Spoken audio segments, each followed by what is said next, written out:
بسم اللہ الرحمن الرحیم اللهم صل على محمد بسم الله الرحمن الرحيم بسم الله الرحمن الرحيم اللهم صل على يسر لي امري واحلل عقدة من لساني يفقهوا قولي بسم الله الرحمن الرحيم اللهم كل وليك الحجة بن الحسن صلواتك عليه وعلى آبائه في هذه الساعة وفي كل ساعة وليا وحافظا وقائدا وناصرا ودليلا ومعينا حتى تسكنه ارزقك وآب تمتع فيها طويلا بسم الله الرحمن الرحيم وليمحص الله الذين آمنوا ويمحق الكافرين سورہ آل عمران کی 141ویں آیت ہے کہ جس میں پروردگار عالم یہ اعلان کر رہا ہے کہ اللہ ایمان والوں کو چھانٹنا اور کافروں کو نابود کرنا چاہتا ہے۔ یقیناً یہ آیت کریمہ بھی آخری زمانے کے امام کے حوالے سے پروردگار عالم اس آیت کریمہ میں اشارہ کرنا چاہتا ہے، اور اس آیت کریمہ میں پروردگار عالم یہ بتانا چاہ رہا ہے کہ ایک ایسا زمانہ آئے گا کہ جہاں پر کہ ہم مومنین کو چھانٹیں گے، آزمائش کریں گے اور مختلف امتحانوں سے گزاریں گے، اور خالص مومنین کو اس وقت اٹھائیں گے کہ جس وقت امام زمانہ کا ظہور ہوگا۔ ایمان بھی ہونا بھی ضروری ہے اور خالص ایمان کا بھی ہونا ضروری ہے۔ ہر کوئی مومن ہو سکتا ہے لیکن خالص مومن ہونا یہ بہت بڑی بات ہے، اور آخری زمانے میں جب امام زمانہ کا ظہور ہوگا جس کو رجعت صغریٰ کہا جاتا ہے اور رجعت کبریٰ جو قیامت کے لیے کہا جاتا ہے، رجعت صغریٰ میں جب امام زمانہ کا ظہور ہوگا تو خالص مومنین کو اٹھایا جائے گا اور خالص کافروں کو اٹھایا جائے گا۔ خالص مومنین کو اس لیے اٹھایا جائے گا کہ وہ امام کے ساتھ ہم رکاب ہو کر امام کے ساتھ جو ہے جنگ کریں گے، اور خالص کافروں کو اس لیے اٹھایا جائے گا کہ امام ان سے بدلہ لیں گے۔ اور اس کے علاوہ جو ہے اس آیت کریمہ میں اس آیت کریمہ کی تفسیر کے حوالے سے جو ہے امام فرماتے، رسول خدا سے ایک روایت نقل ہے کہ جابر ابن عبداللہ الانصاری نے رسول خدا سے اس آیت کریمہ کے حوالے سے پوچھا، تو جابر ابن عبداللہ الانصاری کے سوال کے جواب میں رسول فرماتے کہ ان ھذا الامر من امر اللہ، یہ امر اللہ کے امر سے ہے، سر من سر اللہ، اللہ کے رازوں میں سے ایک راز ہے۔ خدا کی قسم یہ ہے کہ اس آیت کریمہ میں شک نہیں کرنا چاہیے اور شک سے دور رہنا چاہیے۔ آپ نے غور کیا کہ پروردگار عالم جو ہے مومنین کو جو ہے اس قدر جو ہے آزمائش سے گزارے گا، اس قدر امتحانوں میں مبتلا کرے گا کہ جو مومن وقت آخر تک امام کے لیے امتحانوں میں کامیاب ہو جائے گا، امام کے زمانے میں وہ خود اٹھایا جائے گا اور وہ امام کے ساتھ جو ہے رہے گا۔ پھر ایک مرتبہ جعفر جعفری کا بیان ہے کہ میں نے امام جعفر صادق علیہ السلام کی خدمت میں عرض کیا کہ آپ کا ظہور کب ہوگا؟ تو فرمایا افسوس افسوس، ہمارا ظہور اس وقت تک نہیں ہو سکے گا جب تک کہ خوب آزمانا لیے جاؤ، پھر آزمائے جاؤ۔ امام نے 3 مرتبہ اس جملے کی تکرار کی، 3 مرتبہ اس جملے کی تکرار کی کہ خوب آزما لیا جائے، خوب آزما لیا جائے، خوب آزما لیا جائے، یعنی تمہارا امتحان خوب لے لیا جائے۔ اور یہاں تک کہ امام فرماتے ہیں کہ یہاں تک کہ کھوٹے افراد نکل جائیں اور خالص افراد رہ جائیں۔ جب خالص افراد رہ جائیں گے تو امام کا ظہور ہوگا۔ یقیناً امام بھی ایسے لوگوں کے لیے ایسے لوگوں کو پسند کرتے ہیں جو خالص افراد ہوں گے، جو خالص ایمان رکھنے والے ہوں گے، خالص نیت رکھنے والے ہوں گے، اور خلوص کے ساتھ امام کو یاد کرنے والے ہوں گے، اور خلوص کے ساتھ امام کے لیے توسل کریں گے، امام کے لیے امام کی خدمت میں جو ہے راز و نیاز کریں گے۔ اب ایسے موقع پر جب امام کا ظہور ہوگا، اس ظہور کے موقع کی عکاسی امیر المومنین علیہ السلام نے کی ہے، کس قدر کی ہے آپ سماعت فرمائیں۔ خدا ایک ایسے گروہ لائے گا جو خدا کو دوست رکھے گا، یعنی جن کے بارے میں امام زمانہ کہتے ہیں کہ مجھے خالص افراد چاہیے، خلوص والے چاہیے، جن کو پروردگار عالم آزمائشوں سے گزارے گا اور وہ امتحانوں میں کامیاب ہو جائیں گے۔ اسی کا تذکرہ امیر المومنین علی ابن ابی طالب علیہ السلام فرماتے ہیں، خدا ایک ایسا گروہ لائے گا جو خدا کو دوست رکھے گا اور خدا بھی اسے دوست رکھے گا، اور الہی سلطنت کو وہ حاصل کرے گا جو ان کے درمیان پوشیدہ۔ وہی مہدی ہے، زمین کو عدل و انصاف سے بھر دے گا اور اس کو کوئی مشکل پیش نہیں آئے گی، وہ بچپن ہی میں اپنے ماں باپ سے دور ہو جائے گا، مسلمانوں کے شہروں کو امن و امان سے فتح کرے گا، اور زمانہ اس کے لیے ہموار اور صاف ہو جائے گا۔ اس کی بات سنی جائے گی، بوڑھے اور جوان اس کی اطاعت کریں گے، زمین کو اس طرح عدل و انصاف سے بھر دے گا جس طرح وہ ظلم و جور سے بھر چکی ہوگی۔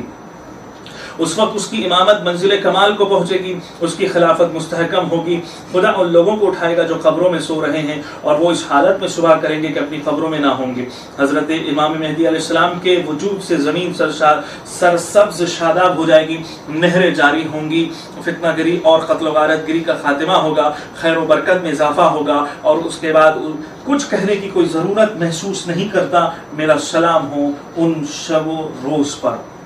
آپ نے غور کیا کہ کچھ ایسے بھی لوگ ہوں گے جو خالص مومنین ہوں گے، جو قبروں میں سو رہے ہوں گے، امام زمانہ کے ظہور کے بعد ان کو اٹھایا جائے گا۔ کچھ لوگ دعائیں ندبہ پڑھنے کے بعد امام سے جو ہے توسل جو کر رہے تھے کہ پروردگار ہمیں بھی امام کا دیدار نصیب فرما، امام کے ظہور کے زمانے میں ہمیں بھی اٹھا، امام زمانہ کے حکم سے وہ لوگ بھی اٹھائے جائیں گے۔ تو وہ خوشا نصیب وہ لوگ ہوں گے کہ جو امام زمانہ کے ظہور کے بعد قبروں سے اٹھائے جائیں گے۔ اب مسئلہ یہ ہے کہ امام زمانہ جب ظاہر ہوں گے تو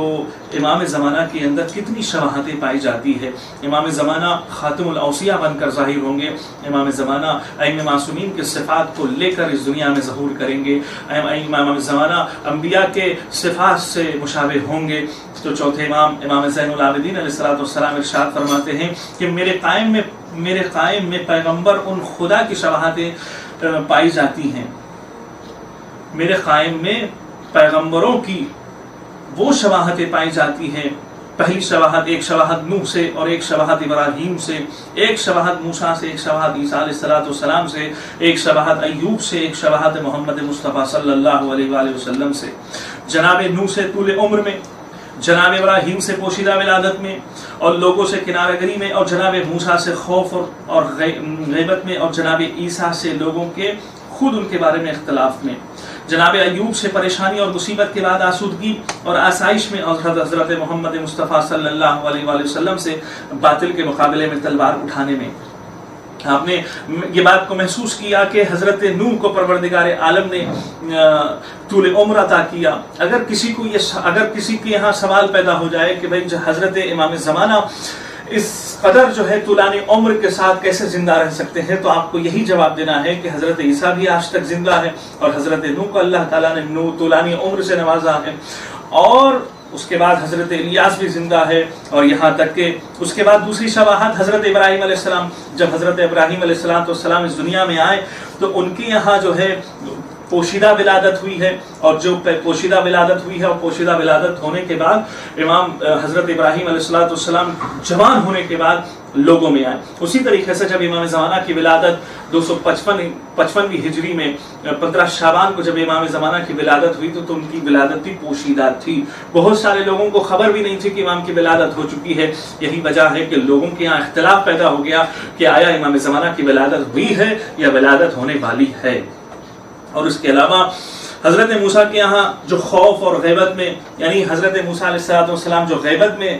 جا چکے تھے اور لوگوں سے کنارہ کشی اختیار کر چکے تھے، وہ بھی امام زمانہ کے یہاں جو ہے یہ پائی جاتی ہیں۔ حضرت عیسیٰ علیہ السلام کے بارے میں بھی لوگوں میں اختلاف پایا جاتا ہے کہ آیا کہ حضرت عیسیٰ علیہ السلام جو ہے زندہ ہے یا زندہ نہیں ہے۔ تو آج بھی لوگوں کے اندر اختلاف پایا جا رہا ہے کہ امام زمانہ آج تک زندہ کیسے ہیں، یا اگر زندہ ہے تو پھر کیسے زندہ ہے، یا تو یہ ماننا پڑے گا کہ امام زمانہ علیہ السلام کی ولادت نہیں ہوئی ہے۔ یہ ساری چیزیں، اور اس کے علاوہ آخری نبی محمد مصطفیٰ صلی اللہ علیہ وآلہ وسلم جو باطل کے مقابلے میں تلوار اٹھانے میں، چونکہ رسول خدا کے یہاں پہ یہ شواہد پائی جاتی ہے کہ رسول خدا نے باطل کا مقابلہ کیا، اہل بیت علیہ السلام کو ساتھ میں لے کر امیر المومنین علی ابن ابی طالب علیہ السلام کے ہمراہ ہو کر تلوار سے مقابلہ کیا، باطل کا قلع کما کیا۔ ویسے ہی جب امام زمانہ کا ظہور ہوگا تو امام زمانہ کے ظہور کے بعد امام بھی جو ہے اپنے ذوالفقار حیدری کے ذریعے سے باطل کا قلع کما کریں گے،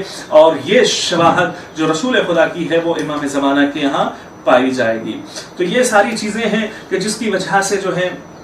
کہ امام مہدی علیہ السلام کا ظہور ہوگا، ان کے اندر انبیاء علیہ السلام کی شباہتیں پائی جائیں گی، ان کی سنتیں ان کے یہاں پائی جائیں گی، تو پھر ہمیں پریشان ہونے کی ضرورت نہیں ہے۔ جب امام زمانہ کا ظہور ہوگا تو ہمیں یہ